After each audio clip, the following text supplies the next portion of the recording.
আসসালামু আলাইকুম ভিউয়ার্স, প্রতিদিনের মতো আজকেও অফিসে যাওয়ার জন্য রেডি হলাম। তো হাত মুখ ধুয়ে আসার পরে মা ভাত পেড়া দিল। আসলে আমি সকালের ভাত খাওয়া পছন্দ করি না, তারপর জোর করে দিল।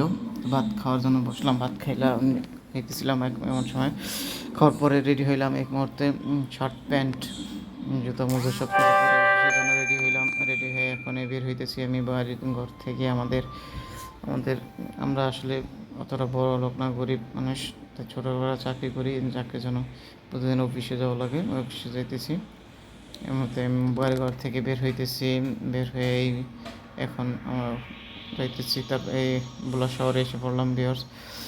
এসে ভোলাতে গাড়ি তুলতেছিলাম। আসলে ভোলা শহরে মাঝে মধ্যে এমন জ্যাম পড়ে যা রোডের ভিতরে খুবই অসহ্য যন্ত্রণা হিসেবে মানে বলা চলে। এতটা অসহ্য যন্ত্রণা যা বলার বাইরে। দেখেন কতটা জ্যাম পড়ে আছে পুরো ভোলা সদর রোডে।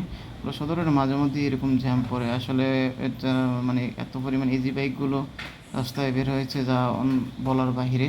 তারপর আমাদের ভোলা শহর অনেক সুন্দর, মাশাআল্লাহ। আপনারা আসবেন, আপনাদেরকে দাওয়াত রইল আমাদের ভোলাতে।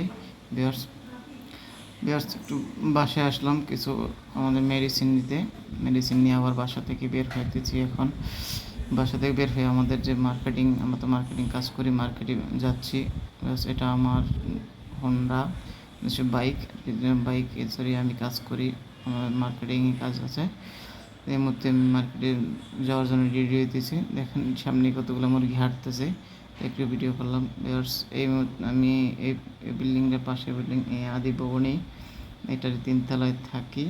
তো যাইতেছি এখন মার্কেটে কাজের জন্য। সবাই দোয়া করবেন। Thank you for watching my video. দেখা হবে নতুন কোনো ভিডিওতে আপনাদের সাথে।